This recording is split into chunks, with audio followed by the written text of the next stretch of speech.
John McDonnell, good evening. You've had a busy day. I wasn't going to quiz you in on much detail in your policy, but you described yourself in your speech today as a pragmatic idealist. So really trying to test whether you're more pragmatic or more idealist. First of all, you didn't mention the wealth tax today. You have talked about a wealth tax in the past. In fact, you'd suggested that you could get, I'm not joking here, £800 billion from a wealth tax by taxing the top 10% of wealth owners. Are you still minded on wealth taxes? What we're going to do, you heard the speech, I've set up all these reviews. We're launching a review of HMRC, the tax collection agency. And including in that review, we'll look to see whether the organisation's fit for purpose, staffing, resources and legislation. But I want then to have the rolling out review of a whole range of taxation and see where we get to. There's lots of ideas bubbling up at the moment. Right.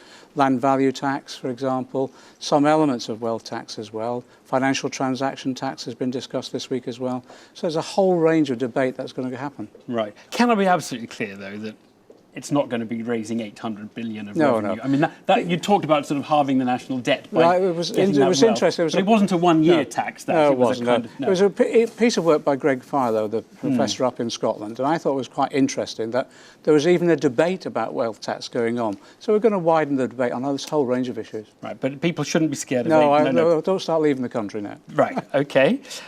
Top rate of tax. Yeah. Now, Labour policy is 50p. That's right. the kind of default where you start. Yeah. But you have suggested today you're happy to see it go higher if the review takes it there. To be honest, income tax isn't really my big interest. I'm more interested on issues around corporation tax and tax collection and tackling tax avoidance and tax evasion. So I'm not really interested in looking at above 50p. But that will be part of the debate. The whole process I was setting out today, as you saw in the speech, I was saying that we're going to go out. We've brought this economic advisory body together with some of the most distinguished economists in the world. We're going to ask people for their ideas. We're going to test them. I'm going to ask George Osborne if we can have access to the Office of Budget Review and to the Bank of England modelling. So everything we come up with, we want to test and test and test again, so that when we go back into government again, every instrument and every measure we introduce has been thoroughly thought through. I mean, interesting question of principle on the top tax rate, which I'd be interested in your view on, is when they cut it from 50 to 45p, which I think you opposed, the Office for Budget Responsibility, and you're accepting their credibility, you want them to test your policy. Actually. Hang on, they said that only cost the government £100 million. Yes. I mean, a big tax cut for a lot of people, and it cost nothing. Now, would you want to cut it? Would you want to raise a tax even if they told you it wasn't going to raise any money? Well, one of the things I want to open up is the debate around the modelling that's been going on, both in terms of the Bank of England and the OBR. There's a debate going, it's a quiet debate going on within the Bank of England at the moment. I believe it's being led by Mr. Haldane, about the accuracy of some of this modelling that's been going on. So, again, what I've said, when we go back into government, I want to ensure we invest in appropriate modelling so we get the answers right. I'll give you an example of that. George Osborne said he'd reduce the deficit within 5 years. He hasn't even done half of that within one term. And I think the reason he made that statement is because there's actually the assessment and modelling was inaccurate. I don't think he was kidding people. I just don't think he got the sums right.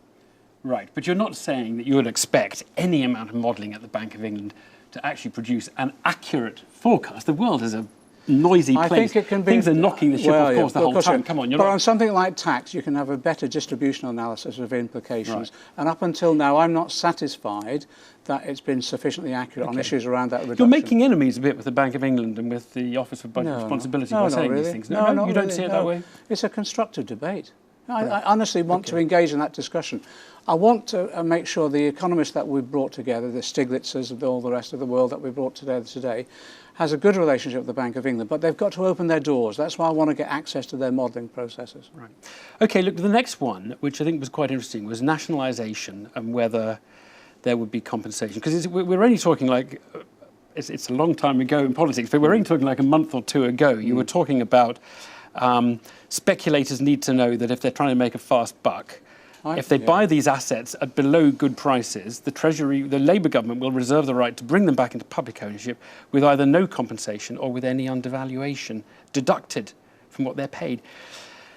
I think it's an important question for some people. Can they be sure that if they buy assets from George Osborne at the price George Osborne chooses to sell them, that they will be compensated by a fair market price if you choose to buy them back? On the nationalisation issue, let me just say the commitment that we've given is about rail renationalisation when the contracts fall out, so that will be cost-free. So you don't buy it back? That one's No, easy. that will be absolutely cost-free. Yeah. But I've got a sense of frustration about the sales that are taking place, because the frustration is that if you're selling things below value, we're being ripped off. RBS, what the calculation is 7 billion we're losing. Royal Mail was $1 billion below what others thought was the appropriate price. And I have a sense of frustration, and I'm trying to find a way in which we can advise people actually there can be some redress for this in the future. So if there's a knockdown sale at below price by George Osborne, I want to see if there's a mechanism now that we can actually say we're going to address this when we come to government. When you're implying that the value of something like Royal Mail is some fixed absolute, there's a sort of, everybody knows what it is and they've just sold it below that. No, but actually, it's much more complicated. No one really knows what Royal Mail's worth. They're all making a bit of a guess. It is more complicated than that. It is more complicated. It's not a simple issue. But there is a process where appropriate valuation has taken place, and you can judge that within a certain range. If it's well beyond that range, you know it's unreasonable. Do you know, when I was in local government years ago, if we went out and sold something below its value and it was proved to be an unreasonable act, we'd be surcharged individually. I'm not going to introduce surcharge for the Chief Executive of the Bank of England or anyone else. Just to be clear then, so people who bought shares or have shares in Royal Mail, and they may not have bought it at the knockdown price, you're not thinking, though, that they will be punished. No, not at all. They will be bought at the market price if you choose to buy it in the market. Exactly. So it's important for people to be reassured by that. Of course it is. But the way you've been talking, it almost implies that you are willing to No, I'm warning George Osborne on this latest round of privatisations that he's bringing forward. We need to ensure that they're appropriately and properly assessed in value. There should be no below-cost sales in which have taken place in the past. I'm sending a warning to him that we're going to scrutinise that very carefully. And if I can find a mechanism in the future where something has been outrageously sold below the real price, we will try and get some compensation back. Right, from the people who buy it. Yes. Tobin tax. Last night, it seems like a long time ago, it's been a long day, I think you said, the position is straightforward. Either we introduce a financial transaction tax, this is the Robin Hood tax, it comes by a lot of different names. Either we introduce it unilaterally, or it'll be done in Europe, or globally. Yeah. That implies it will be done. Now, this morning, you were saying we're going to have a review on this. That's a very different John McDonnell speaking. No, I don't think so. What I said last night was the Labour Party policy at the moment is to introduce a financial transaction tax on a consensual basis globally. However, when we consult about our future taxation, we would want to model whether or not at the European level it could be done, and also model whether it does be introduced for the UK. And part of that modelling would be to assess the issue, the arguments that's been put against it, which it will somehow undermine the City of London and the financial standing of the country. Well, obviously, if it was going to do that, we wouldn't implement it. However, if we can model it in such a way we don't find those problems, well, maybe it's worth considering. So the debate is wide open. You left the impression yesterday that you were in favour. I am in favour. And favour. it would happen. No, I am in under favour. you. But now you're not saying no, it that's will not happen. True. Look, I'm sorry, I've just listened to you and you've just said, all right, if it can be modelled correctly, you would like it to happen, but if not, it won't happen. It depends on which method we're using. Right. What I'm saying is I'm in favour of financial transaction tax, full stop. Whether it's a UK level, whether it's European or whether it's global, will depend on whether or not, when we model it, which will be the most successful and which will cause, if there is any damage, to our economy. Now, at the moment... But if everyone else says, we don't want a financial transactions tax because it's not going to work, or the Americans aren't going to buy in, and if the Americans don't, it's no point in anyone else doing it. If everybody says that, is it possible there will be a financial transactions tax in the UK alone? If we model it in such a way that it is not damaging to our economy, it would be worthwhile. Now, I summarise that answer, John, as maybe. Isn't that a maybe? Yes, that is a maybe. Whereas yesterday, I think it sounded like there will be, and today it's maybe. Let's be very clear, the language I'm using. Okay, honest politics, straight talking is what we're about. No, and yesterday it sounded like there will be, and today it sounds like maybe there will be. No, you've got to listen carefully. At the fringe meeting, I said the Labour Party policy is to introduce it on a global basis. So that gives us the potential for doing it. And that's policy. However, the other couple of levels, we'll do a proper assessment. I assured the conference today and the British people, everything we do, whatever instrument, whatever policy we introduce, will be tested and tested and tested again. And there's been a lot of reassurance today. And indeed, in this interview, I'm hearing quite a lot of reassurance, which a lot of people will be very pleased, I'm sure, to hear. Let's clarify your fiscal plans, because there's some confusion over the fiscal target. will the party be voting with the government's Charter for Fiscal Responsibility? You called it a trap today. Oh, I know. Look, I've been in Parliament 18 years. Yeah. Okay. I've never seen anything so surreal as this charter. Right. This is the Chancellor of the Exchequer coming to Parliament to ask Parliament to pass legislation to tell him to do what he's going to do already, and then included in it is a get-out clause of normal times. This debate, I think, is going to be farcical. I understand all you're saying. We will vote for it on the basis that we want to assure people that we will tackle the deficit, we will balance the budgets, we'll live within our means. So, just to be clear, you're going to vote for it, but your policy is not to balance the books on the level of borrowing. You're going to allow borrowing for investment, aren't you? We are. Right. Yeah. So you're going to vote for a law which you think is A, stupid, and B, you have no intention of... Well, we're going to have some fun with it, I have to say that, because I want to listen... Well, you've clarified. Well, I want to listen as clear as mud to me. Okay, I mean, what your view is. Well, I think George Osborne needs to come forward and tell us what it really means. For example, what is the definition of normal times? It sounds like the old discussion of what the economic cycle was. However, what we are trying to do is get the message out there that we will ensure Britain lives within its means. I mean, I've been listening to you on all these issues. I've given you essentially a radical and a less radical alternative, and you're mostly opting for the more reassuring one, which is to hold a review, to think about it. Which is equally radical. Well, of course it's radical. We're having a review and engaging people. Is there such a thing as a pragmatic idealist? Is there really such a thing? If you just coined two opposite words, put them together and said, that's how I want to define myself? Is there such a thing? Yes, it's me. It's me.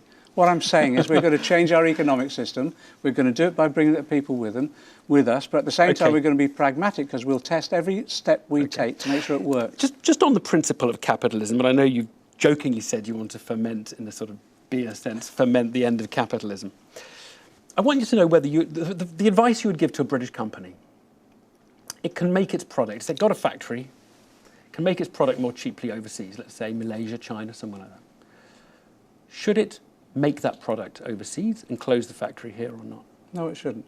No.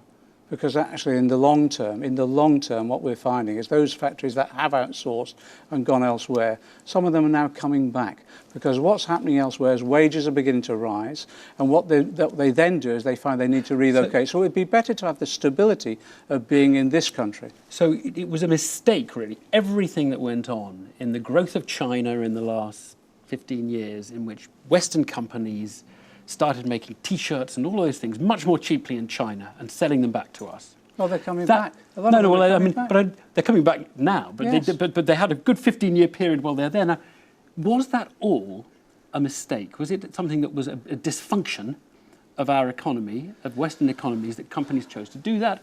Or was it great for Western consumers? They could buy clothes at cheaper prices and microwave ovens. That's true. I think it was a short-term gain with possibly a long-term cost.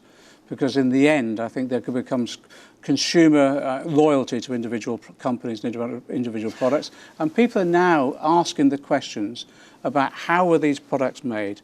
Were they made as a result of exploitative labour? Were people paid the right cost? Were they made in health and safety conditions? And I think there's a backlash against the companies that have done that. Right, so if Dyson, for example, say, well, look, if we don't make our stuff in Malaysia, we can't export as much to the United States. You know, we've got a big operation in the UK, marketing and administration and design and all of that. Great jobs, that's perfectly appropriate, isn't it? So we put our factory in Malaysia, make it cheaply, and we can really sell a lot in years. If we keep it in Britain, it'll be more expensive. It's perfectly appropriate to a company to have a satellite company elsewhere, located in the region that they're selling or in close proximity to that. No one's complaining about that. No, but they're basically putting it in Malaysia, out of the UK, because they can make it more cheaply there to sell to us and to the Americans. It's just the... I think in the long term it's a mistake.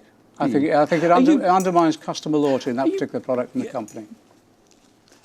I mean, is globalization a mistake? The kind of integration of the global economy? It's inevitable, and I think we should gain from globalization. But isn't everything you've just said about it being a mistake to cite your factory in the cheapest jurisdiction? No, not at all. Isn't that just to counter everything that globalization is and stands for? No, globalization shouldn't be about the exploitation of people. And what we're saying is globalization should be the cooperation of nations. So when companies are operating in international markets, they should abide by the same standards as elsewhere. Do you think the Chinese workers, who saw the most stupendous growth that took them from being subsistence farmers in one generation to being middle-income industrial workers, was that exploitation of China, or was that the biggest anti-poverty reduction thing that has happened in the history of the human race. Interestingly enough, there was a brutality about that industrial revolution that took place in China, which I think was unfortunate. I think that they could have learned the lessons of previous industrial revolutions and not had the levels of exploitation that they did. Right. That's interesting. Thank you very much. Look, I want to talk a little bit off the economics. I mean, obviously, you've said lots of things in the past, and they're all catching up with you, and everyone's been reading everything. I'm going to start publishing my back number, I think. It's all part of this, whether you're the real radical or whether you're the pragmatic. So you did say some words about insurrection, and they were they were pretty clear. I'm sort of interested in what you meant, because this morning, not 3 years ago, this morning you cited UK Uncut, a campaign group, as having achieved something in drawing attention to corporate tax avoidance and evasion through direct action. I think it was a superb campaign. I'm a member of the Tax Justice Campaign. I was holding meetings in Parliament 10, 15 years ago. I don't think there was more than about half a dozen people there. We were getting nowhere.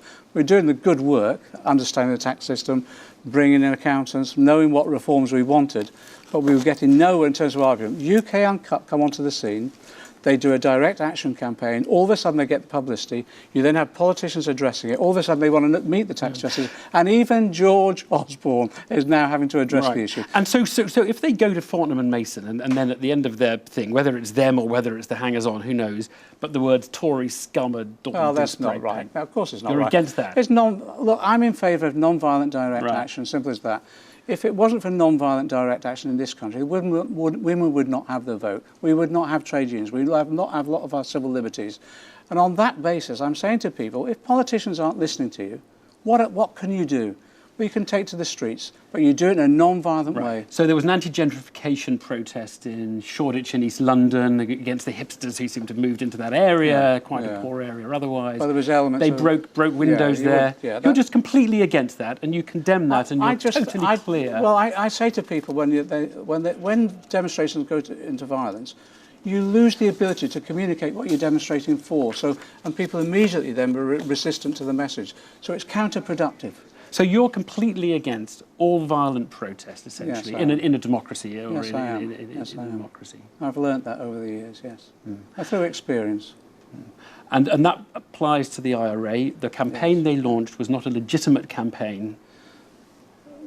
My view, and I've said it time and time again, I've learnt the lesson, actually, that violence doesn't work. Mistakes were made on all sides within Ireland, all sides. And once you start resorting to violence, I think you then get entrenched within the community itself, and it's very difficult to then come out of that violent situation. People become traumatised, and violence becomes the first response. So you just learn the lessons of experience in all this. You said you were not going to be able to give your usual rant today when you gave your speech. Do you miss the John McDonnell who could rant and who didn't have to think quite so carefully about what he was saying? I've just done a number of fringe meetings where I have had a bit of a rant, so watch the newspapers in the morning. John McDonnell, thanks very much indeed.